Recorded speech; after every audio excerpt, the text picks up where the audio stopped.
Eu me lembro vivamente daqueles dias quando tinha acabado de cruzar a linha dos 20 anos. Trabalhei em uma loja de varejo no coração movimentado de um centro comercial lotado. No entanto, embora adorasse o ambiente dinâmico e a interação com os clientes, não havia horas suficientes no meu turno para satisfazer minhas necessidades financeiras. Decidi abordar o assunto com meu chefe, um indivíduo pragmático e direto. Expressei meu desejo de aumentar minha carga de trabalho para poder gerar uma renda adicional. Depois de me ouvir atentamente, ele me informou que outra filial da nossa loja, localizada em um shopping próximo, estava experimentando uma maior demanda de pessoal. Ele me ofereceu a oportunidade de trabalhar lá nos fins de semana, o que não apenas ampliaria meu horário de trabalho, mas também me permitiria explorar uma nova dinâmica de trabalho e conhecer mais colegas. Animado com a perspectiva de novas experiências e a possibilidade de aumentar meus ganhos, aceitei a proposta sem hesitar. Preparei minha mente para me adaptar aos desafios que surgiriam em um ambiente de trabalho diferente e me dispus a mergulhar nesta nova aventura laboral. O primeiro fim de semana no meu novo destino foi emocionante e estimulante. Encontrei uma equipe igualmente dedicada e amigável, disposta a me ajudar a me familiarizar com os procedimentos e as dinâmicas específicas daquela filial. Apesar dos desafios iniciais de aprender novos sistemas e me adaptar a um fluxo de trabalho diferente, me senti acolhido e apoiado pelos meus novos colegas, o que fez a transição ser muito mais suave. Naquela manhã, enquanto revisava minha agenda, percebi que tinha um compromisso importante no outro extremo da cidade. Sabia que chegar lá a tempo exigiria um planejamento cuidadoso e uma execução impecável. Depois de pesar minhas opções, decidi que o transporte público seria meu melhor aliado nessa missão. Consultei o horário do ônibus e tracei mentalmente a rota que tomaria para chegar ao meu destino. Embora houvesse uma opção mais direta que implicava uma transferência, decidi optar pela rota que exigia apenas um ônibus. Embora fosse um pouco mais longa, a ideia de evitar o incômodo de trocar de veículo no meio do caminho e o risco de possíveis atrasos me convenceu de que essa era a melhor escolha. Com esse plano em mente, levantei-me cedo para garantir que teria tempo suficiente para a viagem. Preparei tudo o que era necessário para o dia, desde minha agenda até alguns documentos importantes que precisava levar comigo. Saí de casa com determinação, sabendo que cada minuto contava. Quando cheguei ao ponto de ônibus, notei que havia algumas pessoas esperando, o que me fez sentir aliviado ao saber que o ônibus estava a caminho. Mantive meu olho no relógio, consciente de que cada segundo que passava era crucial para cumprir meu compromisso pontualmente. Finalmente, o ônibus chegou e entrei com determinação, encontrando um assento perto da porta de saída para garantir que não perderia tempo ao descer.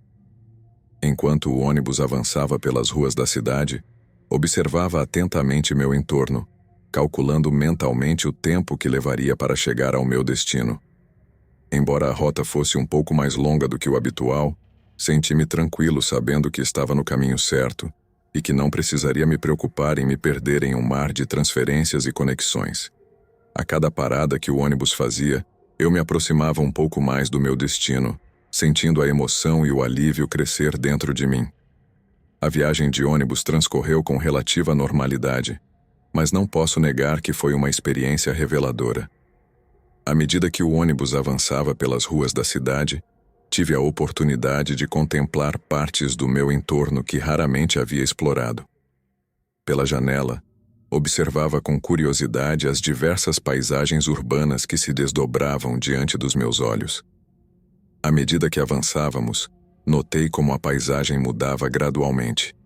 Deixamos para trás os movimentados distritos comerciais e residenciais para adentrar em um bairro menos conhecido para mim. Foi então que comecei a notar uma mudança no entorno que me rodeava. As ruas estavam mais descuidadas, com lixo espalhado por toda parte e edifícios abandonados que pareciam testemunhas mudas do passar do tempo. Apesar da crescente sensação de desolação que se apoderava do bairro, senti-me tranquilo e seguro dentro do ônibus. Afinal, era apenas um espectador momentâneo dessa realidade, protegido pelas paredes e o teto do veículo.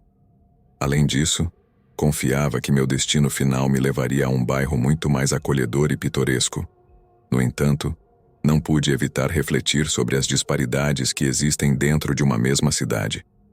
Enquanto alguns bairros pareciam prósperos e cuidados, outros lutavam para se manter à tona em meio à adversidade. Essa breve incursão em um bairro menos privilegiado me lembrou da importância de estar ciente das realidades que diferentes comunidades enfrentam dentro da nossa sociedade. Enquanto viajava no ônibus, uma cena chamou minha atenção e me fez refletir sobre a bondade e a empatia na sociedade atual. Em determinado momento, uma senhora idosa subiu no ônibus, apoiando-se em uma bengala e exibindo um semblante cansado em seu rosto enrugado. No entanto, para minha surpresa e consternação, notei que ninguém se levantava para oferecer-lhe um assento. Esse fato me comoveu profundamente e, sem hesitar um instante, decidi tomar a iniciativa.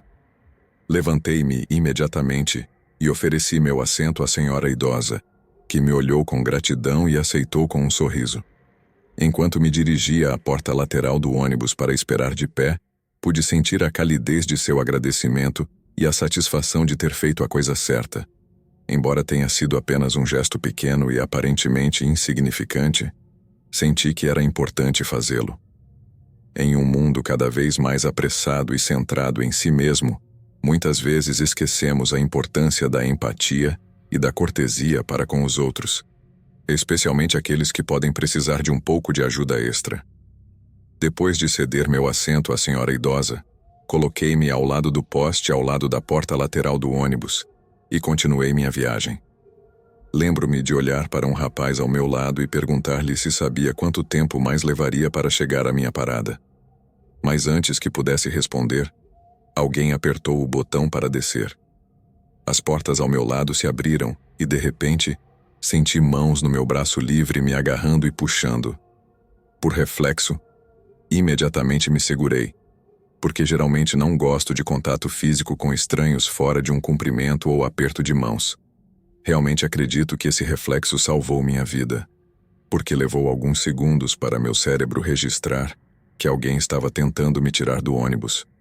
Um homem alto, com uma camiseta branca, jeans azuis e tênis brancos, tinha saído da parte de trás do ônibus e me agarrou pelo braço tentando me arrastar para fora do ônibus. Ele me havia arrastado até o segundo degrau antes que eu sequer entendesse o que estava acontecendo, e eu estava pendurado no poste.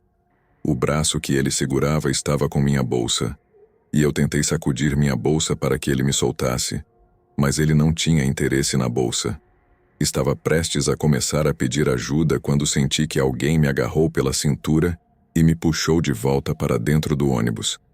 Ele deve ter percebido que não conseguiria me tirar sem que isso se prolongasse mais do que esperava. Então finalmente desistiu e saiu correndo. Isso foi tudo. O tipo saiu correndo, a porta se fechou, e lembro-me vagamente de ter ouvido o homem que me salvou dizer algo como: "Você morre naquele bairro." Aparentemente eu havia entrado em algum tipo de choque, porque só me lembro de ter dito, "Oh." Nem me lembro de ter agradecido. Não disse nada ao motorista, não me comuniquei com a polícia como deveria ter feito. Nem me lembro do meu turno naquele outro lugar, nem da viagem de volta para casa.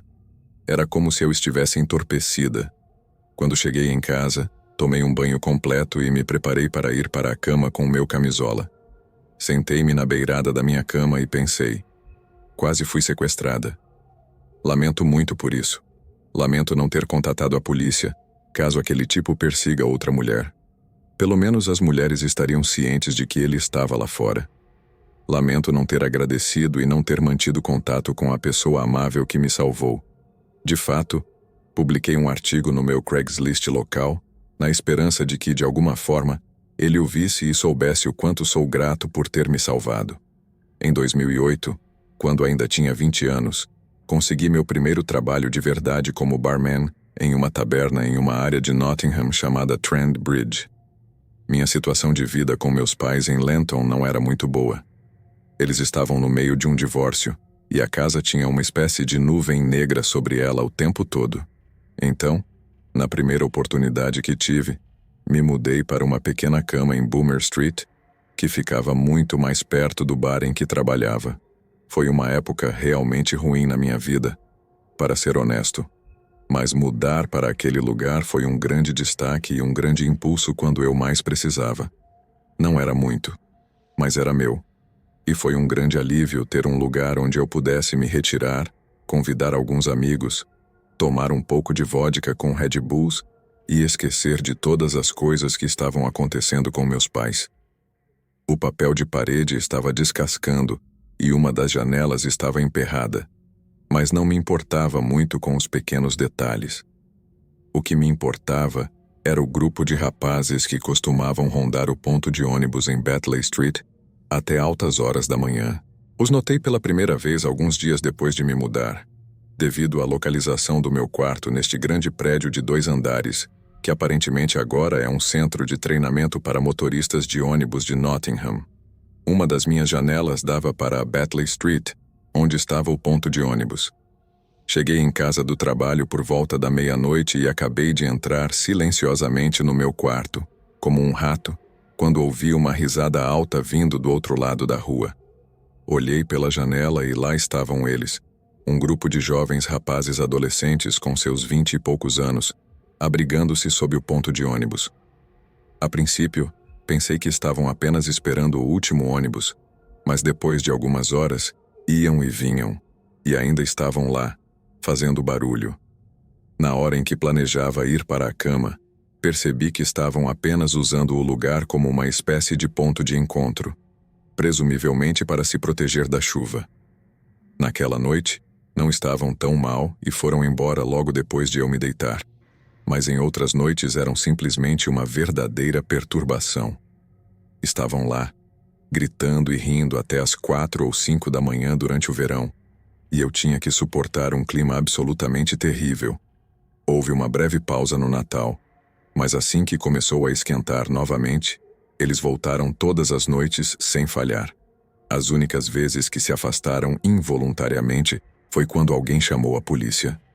De fato, vi isso acontecer uma vez, mas os que tinham algo de errado correram, enquanto os outros simplesmente falavam com a polícia, esvaziando seus bolsos e depois jogando seus pequenos papéis azuis de parada e revista no chão. Depois de um tempo, acho que a polícia decidiu simplesmente desistir, e quando alguns dos rapazes estavam no ponto de ônibus, as pessoas tendiam a evitá-lo e simplesmente usavam uma alternativa. Era um verdadeiro incômodo, mas além de fumar um baseado de vez em quando no ponto de ônibus e serem desagradáveis, não acho que estivessem fazendo algo ilegal. Então, não creio que a polícia pudesse fazer muito a respeito de qualquer forma. O inverno foi passando para a primavera, e assim que começou a esquentar um pouco, os rapazes começaram a rondar o ponto de ônibus novamente. Isso não era um grande problema antes, porque meu padrão de turnos tarde significava que não me deitava até a mesma hora que eles, geralmente falando. Mas, uma vez que comecei a trabalhar durante o dia também, tudo mudou. O barulho incessante que faziam começou a afetar muito meu sono, e eu precisava de tampões para os ouvidos e música ambiente para conseguir dormir decentemente. Mais de uma vez abri os olhos e vi luzes azuis piscando nas persianas, e senti uma satisfação doentia ao ver 1 ou 2 dos encrenqueiros sendo presos pelo que quer que encontrassem em seus bolsos. Mas por alguma razão, isso não os dissuadia. Não sei o que estavam pensando. Honestamente, se fosse eu, teria encontrado outro lugar onde não pudesse ser incomodado pela polícia. Lembro-me de pensar que deve haver alguma razão pela qual insistiam em estar lá, como se talvez alguém lhes tivesse dito para fazer isso, por alguém que tinha grande interesse em saber se a polícia estava passando pela Batley Street. E considerando o que aconteceu depois, acho que isso pode ter sido o caso. De vez em quando, não era um carro de polícia marcado que se aproximava dos rapazes no ponto de ônibus. Era um carro sem identificação, um Vauxhall Corsa de aparência normal que se aproximava deles, algum policial saltava, e então todos tentavam correr antes de fazerem sua habitual conversa.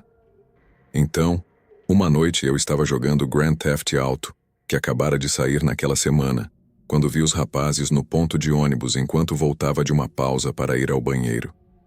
Parei por um segundo e lhes dei um olhar muito desaprovador. Já era tarde da noite. Mas enquanto os observava, um carro sem identificação diminuiu a velocidade ao se aproximar deles e depois parou a uns 10 ou 20 pés mais abaixo. Pensei, sim, aqui está a polícia novamente. Mas a polícia normalmente simplesmente saltava e começava a perseguir as pessoas. Quem quer que fosse, estava feliz em ficar a alguns metros mais abaixo. Os rapazes no ponto de ônibus obviamente pensaram que também era a polícia. Acho que apenas um deles correu, e esse deve ter sido quem tinha a maconha naquela noite. Mas então, em vez de correr, o resto ficou parado e começou a gritar coisas para o carro.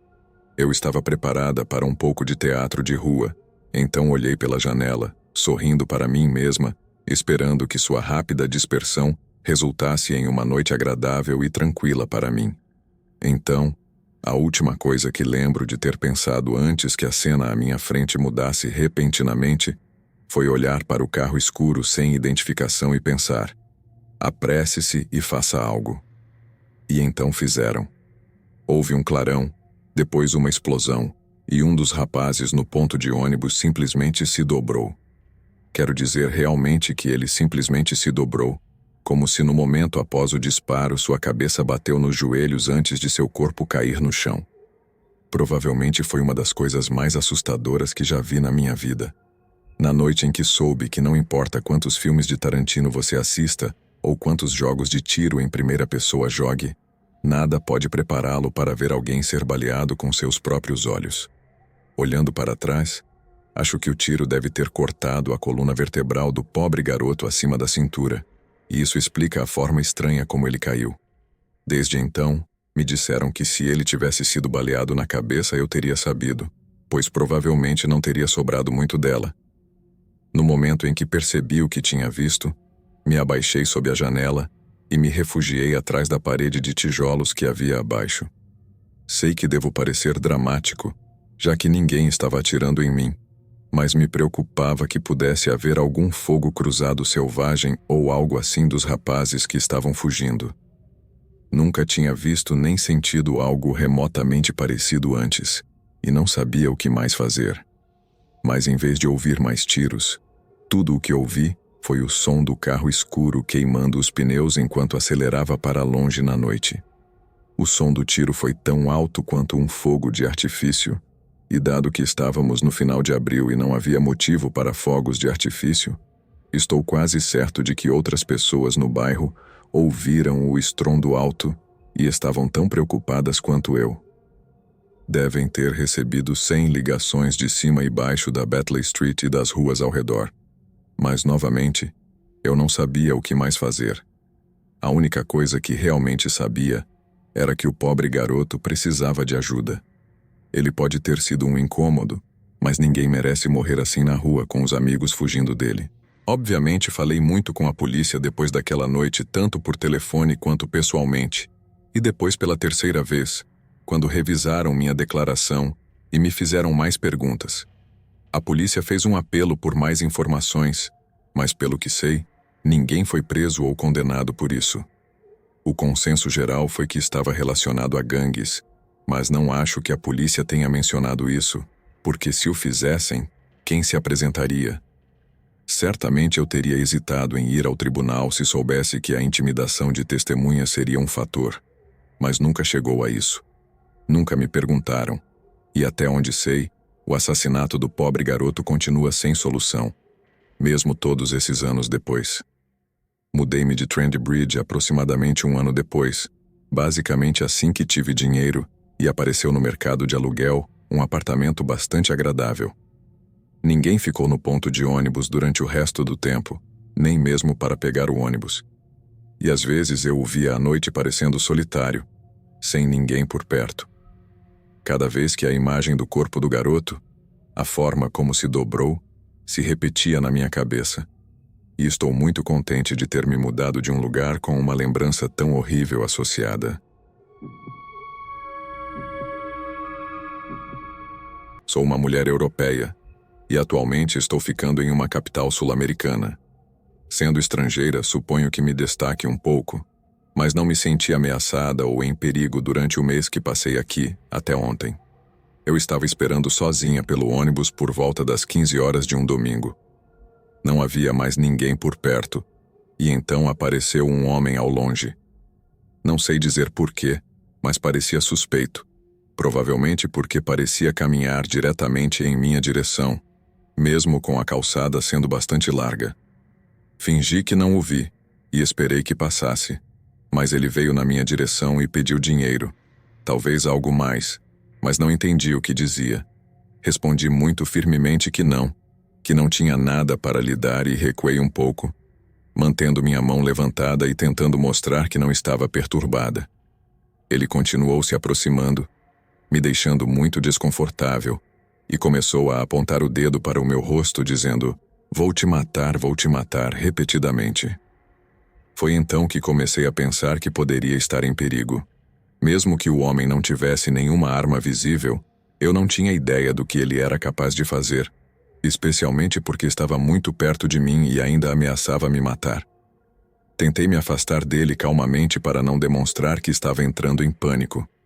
Olhei ao redor procurando alguém que pudesse me ajudar, mas a rua estava completamente deserta. Foi quando vi um ônibus se aproximando.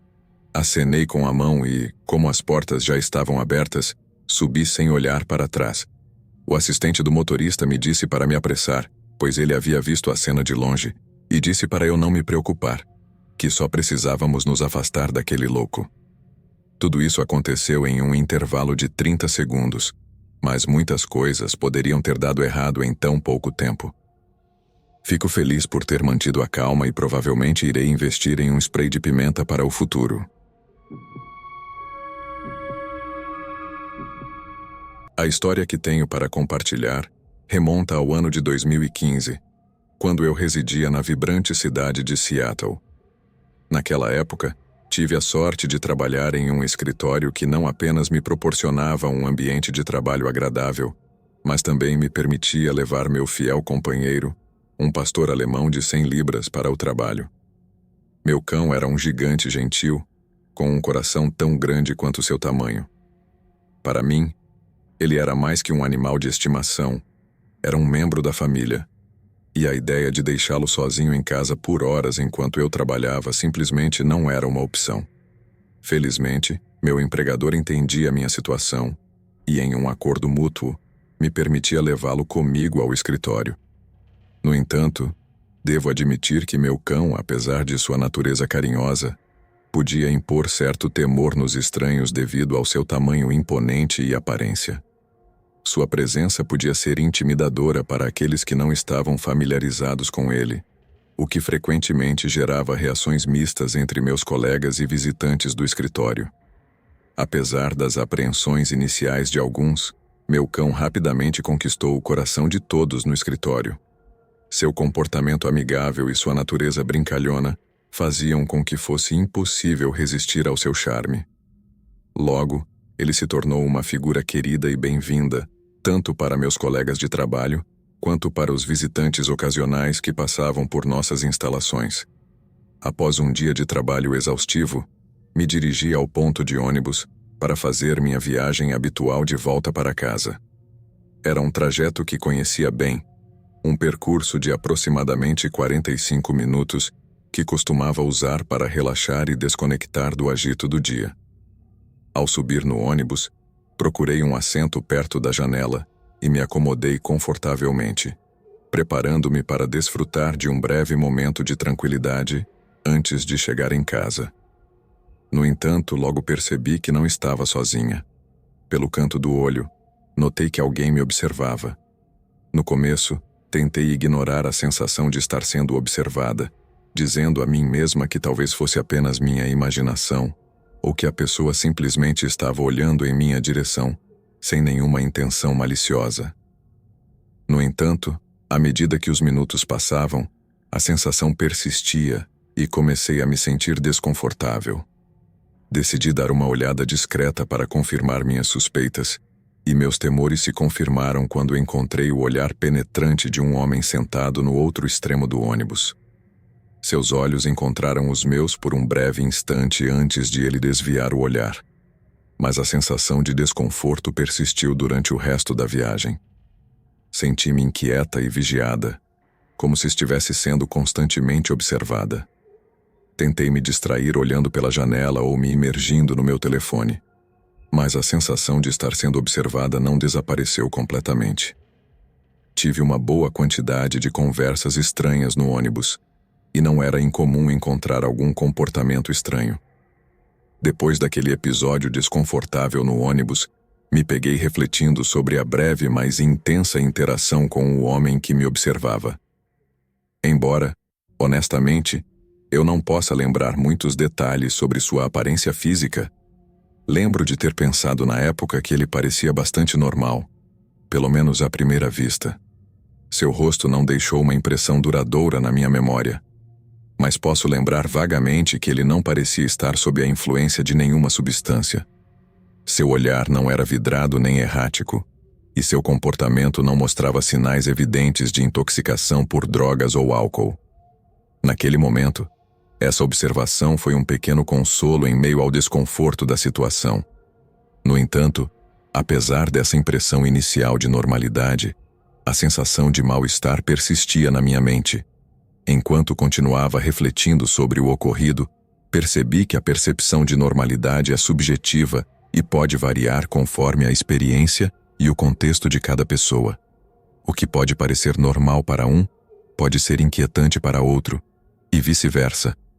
Meu ponto de ônibus estava em uma rua muito movimentada, em uma área um pouco mais inóspita da cidade, mas não havia muito trânsito. Quando chegamos à parada, meu cão e eu seguimos nosso caminho. O caminho para casa era curto, a apenas algumas quadras de distância. Quando desci do ônibus, percebi que o homem que me observava também havia descido, e algo parecia errado com ele. Ele parecia decidido a me seguir, acompanhando-me de perto. Ouvi conselhos em algum lugar de que não se deve ir diretamente para casa se alguém estiver te seguindo. Estou certa de que essa situação é específica e às vezes é mais seguro estar em casa, mas não aconteceu nada além de minha privacidade ter sido invadida e eu não me sentir insegura imediatamente. Então, optei por não levar o estranho diretamente até minha porta. Sabia que meu parceiro, na época, não estava em casa. Decidi que meu melhor plano era atravessar meu bairro por várias quadras para tentar despistá-lo. Acho que uma parte de mim também queria ter certeza de que não estava sendo seguida, ou se essa pessoa estava apenas caminhando na mesma direção. Depois de várias quadras, ficou claro que ele estava me seguindo. Eu estava zigue-zagueando erraticamente, e ele estava caminhando pelo mesmo caminho. Nenhum de nós falava, e eu me sentia cada vez mais frustrada por alguém seguir uma mulher até sua casa. As ruas estavam tranquilas e não conseguia ver ninguém por perto a quem pudesse pedir ajuda. Não acho que o teria feito. Fiquei muito surpresa que isso estivesse acontecendo. Se eu estivesse sozinha e sem meu cão, não posso imaginar ninguém em sã consciência seguindo alguém com um enorme pastor alemão. Comecei a andar mais rápido quando virei uma esquina e rapidamente entrei em uma passagem que contornava um duplex a uma quadra de casa. Esperava que o caminho contornasse completamente a casa para poder sair do campo de visão dessa pessoa, mas me deparei com uma cerca e não tive tempo de voltar atrás. Finalmente, me encontrei em um canto entre uma casa, uma cerca e um arbusto. Me agachei com meu cão e esperei o homem passar. Vi o homem caminhando pela passagem aparentemente sem rumo. Meu cão estava tão tranquilo como sempre, apenas relaxando de lado, tirando uma soneca. Passaram-se cerca de 3 minutos e, justo quando estava pensando que era seguro voltar para casa, o homem voltou ao meu campo de visão. Ele não fez contato visual comigo, assim como não tinha feito na primeira vez que passou por lá. Ele se movia com calma e deliberadamente, e parou assim que estava bem na minha frente, a cerca de 2 metros de distância. Ele estava de frente para mim, sem me olhar diretamente. Havia apenas uma calçada e uma faixa de grama entre nós. Observei enquanto ele começava a esvaziar os bolsos. Tinha vários objetos de metal que estava tirando e colocando em fila. Até hoje não sei o que eram, mas fico feliz por não ter descoberto. Naquele momento, liguei para o 911 e disse o que estava acontecendo, que alguém estava me seguindo e exibindo um comportamento errático. Os policiais chegaram rapidamente e, assim que se aproximaram, o despachante me aconselhou a sair dali. Saí do meu esconderijo e tomei um caminho indireto para casa, já que minha casa estava tecnicamente em linha de visão de onde eu estava agachada. Não sei o que acabou acontecendo com ele, mas, felizmente, nunca mais o vi. Não tenho certeza se ele estava drogado, mentalmente instável ou ambos. Não sei se tinha intenções maliciosas, mas espero que tenha recebido a ajuda que precisava. Minha história começa quando eu tinha 18 anos. Naquele momento estava passando por um período de autodescoberta e autoaceitação, já que me identificava como um homem transgênero. Apesar dos desafios que enfrentava ao navegar pela minha identidade de gênero, também estava vivendo alguns dos momentos mais emocionantes e significativos da minha vida. Durante esse tempo, também estava explorando o mundo do romance e das relações interpessoais. Estava saindo com alguém online, de forma intermitente, por cerca de 1 ano e meio, e nossa conexão era profunda e significativa. À medida que nossa relação crescia e se desenvolvia, chegou um momento em que sentimos a necessidade de dar o próximo passo e nos encontrarmos pessoalmente. No entanto, vivíamos a uma considerável distância um do outro, separados por uma distância que parecia insuperável. Ela morava em um lugar distante, a cerca de 16 horas de ônibus de onde eu morava. Apesar da distância e dos desafios logísticos, eu estava determinado a fazer todo o possível para me encontrar com ela pessoalmente e levar nosso relacionamento ao próximo nível.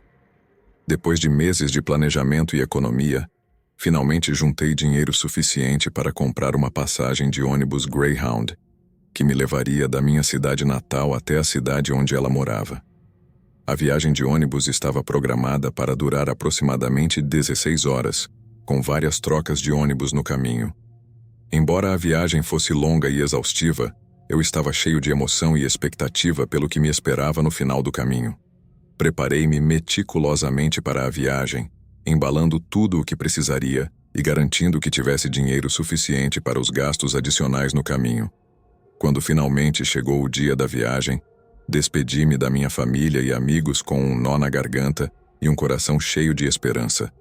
Enquanto subia no primeiro ônibus, sentia uma mistura de nervosismo e excitação pelo que a viagem traria consigo. Durante as próximas 16 horas, experimentei uma montanha-russa de emoções enquanto a paisagem passava rapidamente pela janela do ônibus. Houve momentos de fadiga e tédio, mas também momentos de antecipação e emoção pelo que me esperava ao final da viagem. Finalmente, quando o ônibus parou na estação final, senti um frio na barriga enquanto me preparava para encontrar cara a cara a pessoa com quem havia construído uma conexão tão profunda por tanto tempo. Enquanto descia do ônibus e caminhava em direção à terminal, estava cheio de nervosismo e emoção pelo que o futuro nos reservava. Com um pouco de tempo livre antes de embarcar no meu próximo ônibus, decidi me refugiar do frio em uma cafeteria acolhedora que encontrei perto da estação. Ao entrar no ambiente quente e reconfortante do café, senti-me aliviado por escapar do clima inclemente que assolava do lado de fora.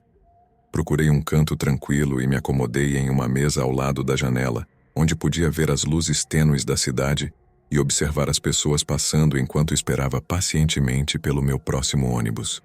Pedi uma xícara fumegante de café e me perdi em meus pensamentos. A cafeteria estava tranquila, com apenas alguns clientes dispersos aqui e ali, cada um imerso em seu próprio mundo de reflexão ou conversa. No entanto, minha tranquilidade logo foi interrompida quando um homem entrou na cafeteria e veio diretamente em minha direção. Era um sujeito magro e desleixado, com roupas rasgadas e aparência descuidada. Ele me olhou fixamente com olhos que pareciam ter visto muito e, sem uma palavra, sentou-se à minha frente na mesa. Senti um leve arrepio percorrer minha espinha enquanto observava o homem sentado à minha frente. Sua presença era desconcertante, e seu aspecto sujo e descuidado me fez sentir desconfortável. Não pude deixar de notar que ele usava uma placa pendurada no pescoço, o que me deixou ainda mais perplexo sobre quem ele era e o que queria de mim. Tivemos uma pequena conversa e, em seguida, ele literalmente me perguntou se podia me pagar para fazer coisas íntimas e nojentas com ele. Naquele momento fiquei paralisado e olhei para as pessoas ao meu redor na esperança de que me ajudassem. Obviamente disse ao homem que não, e então ele me perguntou se podia me vender. Nesse momento levantei-me e basicamente corri o mais rápido que pude pela multidão. Liguei para meu pai, o cara desapareceu e eu não o vi novamente. A parte complicada é que finalmente a garota chegou e me disse que seu pai tinha tido um ataque cardíaco. Acabou sendo mentira, eu acho, e tive que ir embora.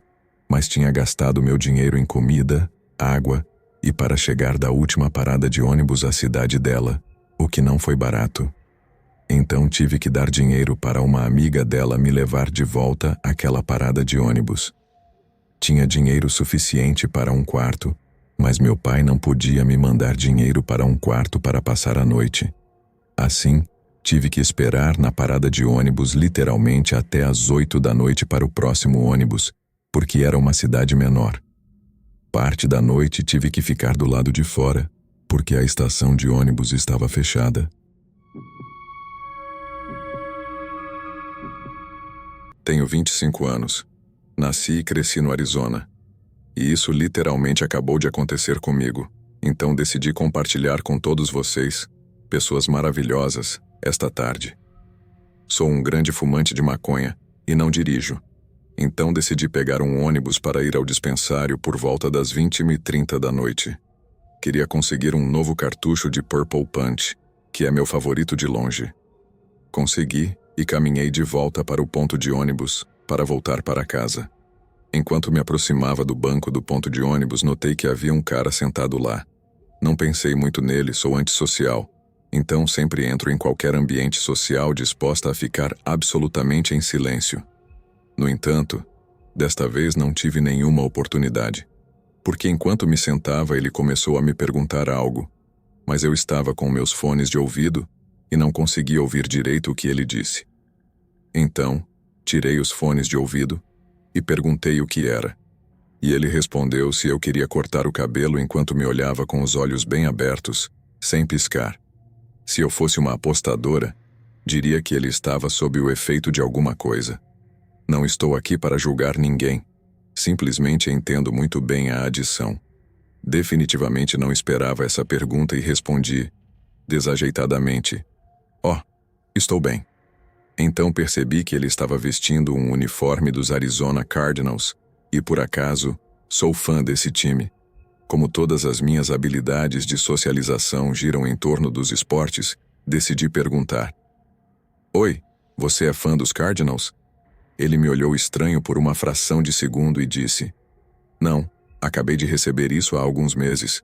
Então perguntei, então há quanto tempo você corta cabelo? Sem piscar, ele respondeu, comecei há alguns meses. Quem te ensinou a cortar cabelo? Perguntei ainda mais desconfiado naquele ponto. Seus olhos se moveram e então ele disse, aprendi sozinho. Vamos, cara, deixa eu dar uma ajeitada na parte de trás. Ele continuou insistindo em cortar meu cabelo durante toda essa conversa. Eu até disse que não tinha dinheiro comigo naquele momento, o que indicava que nem poderia pagar pelo serviço mesmo que quisesse. Mas ele simplesmente respondeu, não tem problema, tenho minha máquina de cortar no meu bolso, vamos lá. Então decidi ser sincero com o cara. Olha, sinto muito, simplesmente não me sinto confortável cortando meu cabelo com pessoas que não conheço, ainda mais à noite e tal, entende? Esse cara nunca mudou as expressões faciais durante toda essa interação e continuou olhando fixamente para minha alma. Decidi naquele momento que era hora de sair dali. Felizmente, esse ponto de ônibus ficava bem em frente a uma loja de conveniência, uma estação de serviço para quem não sabe. Então entrei lá por alguns minutos só para passar o tempo, porque infelizmente O ônibus não apareceria por mais 17 minutos. Não queria ficar muito tempo porque não queria que os funcionários pensassem que eu estava roubando ou algo assim, mas tinha uma boa razão para entrar naquele momento. Então esperei apenas entre 6 e 7 minutos e, literalmente, enquanto caminhava por lá, vi o cara do corte de cabelo entrando, ainda olhando diretamente para minha alma. Por sorte, passei por ele e saí dali para outro ponto de ônibus na rua. Finalmente o ônibus chegou lá, vi o cara na parte de trás do ônibus, mas ele não me incomodou mais. E me certifiquei de que estava tudo bem o tempo todo. Tendo a pensar demais na maioria das situações sociais em que estou, mesmo que sejam extremamente rápidas. Mas e você? Teria deixado aquele cara cortar seu cabelo? Na manhã de 10 de fevereiro de 2009, David Foron, de 14 anos, pediu à mãe que o levasse à escola. David e sua família viviam na pequena cidade de Alma, perto do Lago Saint-Jean, em Quebec, Canadá. A região é conhecida por seus invernos frios, e a manhã de 10 de fevereiro não foi diferente. Apesar das temperaturas gélidas do lado de fora, a mãe de David tinha uma manhã ocupada pela frente. Então, educadamente, recusou o pedido de seu filho e continuou com sua rotina. David não parecia muito abatido. Simplesmente colocou seu casaco de inverno vermelho, saiu de casa e se dirigiu ao ponto de ônibus no final da rua. Menos de 15 minutos depois, o ônibus escolar de David chegou ao ponto de ônibus perto de sua casa e pelo menos meia dúzia de crianças se amontoaram no grande veículo amarelo. Mas David não estava entre elas. Cerca de 6 horas depois, a mãe de David estava no processo de relatar seu desaparecimento à polícia local, quando um detetive perguntou se ela havia notado algum comportamento incomum recentemente. Naquela mesma manhã, por volta das 4 da manhã, David havia se enfiado na cama dela, assim como fazia quando era criança pequena, e pedira gentilmente para ser abraçado. Além disso, durante o café da manhã, David mal tocou na comida, algo muito incomum, dado seu famoso grande apetite. Sua mãe também informou à polícia que David havia sido alvo de uma campanha de intimidação implacável nos últimos meses e que mencionara algo sobre ter sido vítima de violência na noite anterior ao seu desaparecimento. De forma lenta, mas segura, a mãe de David começou a perceber que o misterioso desaparecimento de seu filho não era tão misterioso quanto pensara inicialmente. Após um apelo público por informações sobre o paradeiro de David, as autoridades locais receberam vários relatos de avistamentos. Uma pessoa afirmou tê-lo visto caminhando por uma cidade chamada Messu, enquanto outra afirmou tê-lo visto em Lobet, em direção às áreas mais rurais ao norte. Ambos os testemunhos descreveram um adolescente com um casaco vermelho, entre outras características que convenceram a mãe de David de que os avistamentos eram genuínos. Mas ela não tinha a menor ideia do que David poderia estar fazendo naquela área, além de uma tentativa juvenil de fugir. 5 dias depois, um caminhoneiro entrou em contato com a polícia após saber do desaparecimento de David e afirmou tê-lo levado no dia em que ele supostamente desapareceu. Ele recolheu David em uma tranquila estrada rural perto de Berville, uma pequena cidade a cerca de 4 horas de carro de sua cidade natal, Alma. Isso significava que David já havia pegado carona com outro motorista, já que não havia como ele percorrer quase 100 milhas a pé em apenas algumas horas. O motorista do caminhão afirmou que deixou o menino em um pequeno santuário católico à beira da estrada. Esses santuários são bastante comuns nas áreas rurais de Quebec, cujas raízes remontam aos seus ancestrais franceses profundamente católicos, e muitos caminhoneiros canadenses param para acender uma vela e rezar por uma viagem segura. O caminhoneiro que levou o jovem David não foi diferente e garantiu ao menino que, como o santuário era um excelente lugar para pegar carona, ele voltaria à estrada em pouco tempo.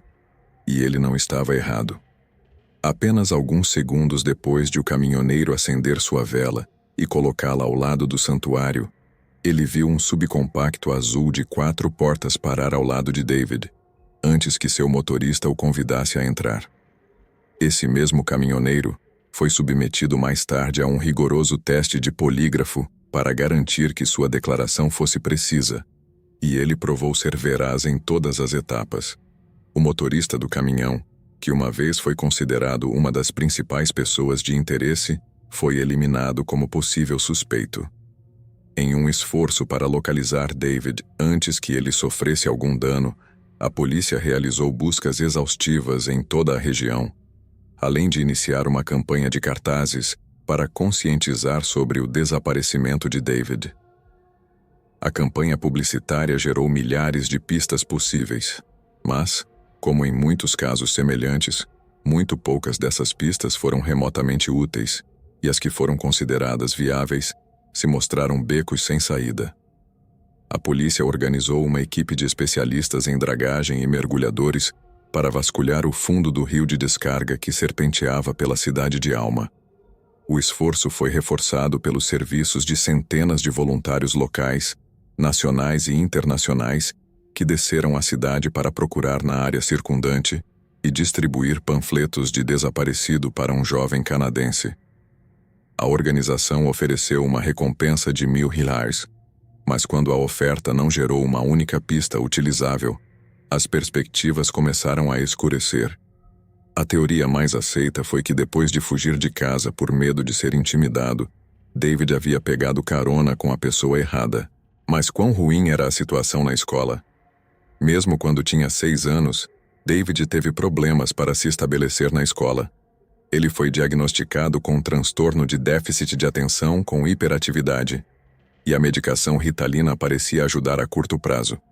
Mas quando David começou o ensino fundamental, desenvolveu uma grave deficiência de fala e foi ridicularizado sem piedade, ao ponto de seus professores terminarem seus dias escolares mais cedo para que ele pudesse voltar para casa sem ter que enfrentar os outros meninos.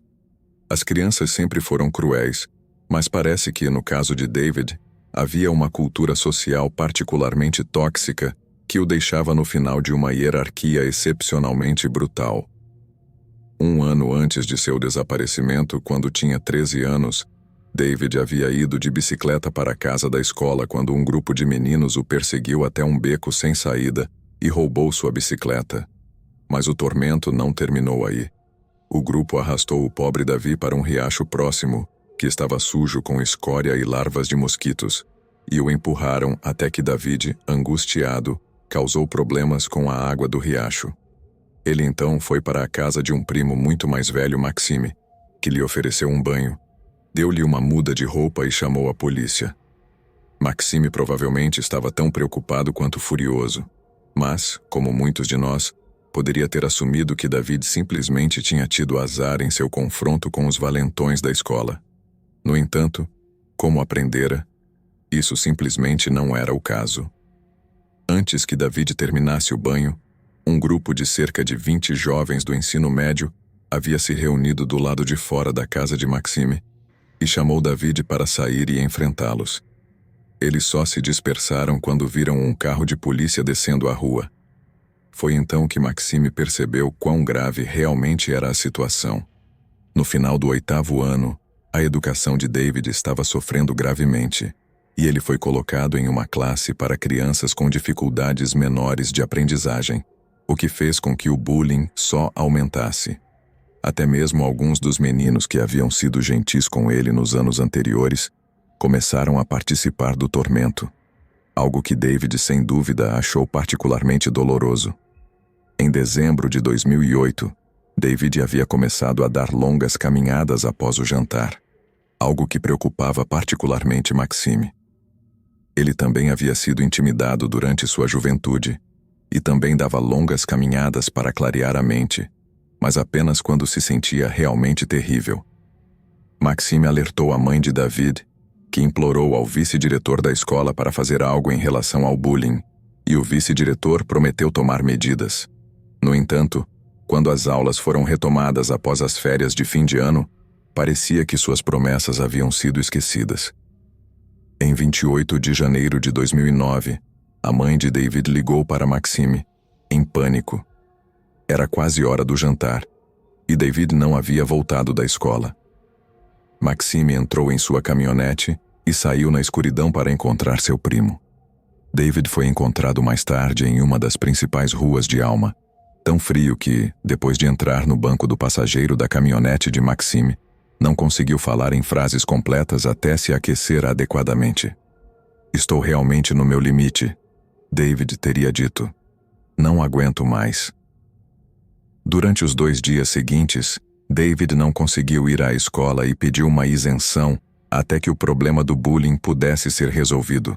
No entanto, as autoridades locais responderam lembrando que David era legalmente obrigado a frequentar a escola até que ele tivesse pelo menos 16 anos e que ela enfrentaria repercussões legais se não garantisse que esse fosse o caso.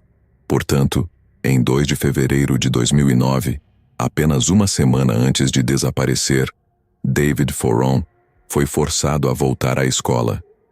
No Canadá, há um conhecido programa de televisão em francês chamado The True Negotiator. Seu apresentador é Claude P., um ex-negociador de reféns que se tornou repórter de crimes.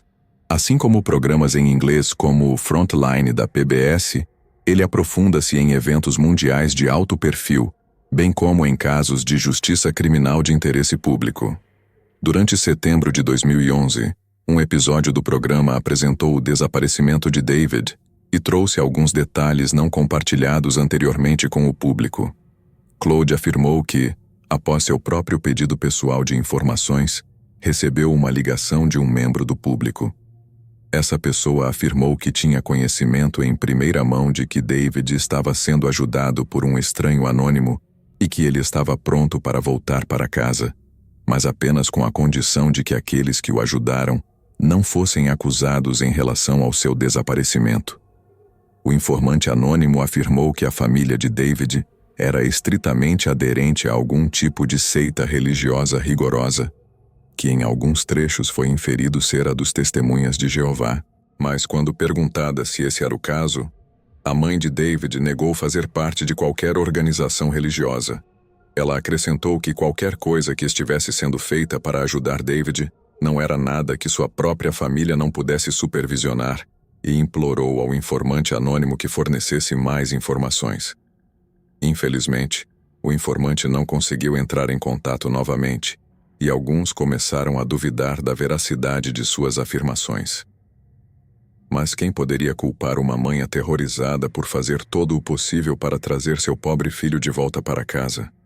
Desde então, ela fez vários apelos ao público em geral, nenhum dos quais foi respondido de maneira que avançasse a investigação. E até hoje, o destino final de David continua sendo um mistério desconcertante e profundamente inquietante.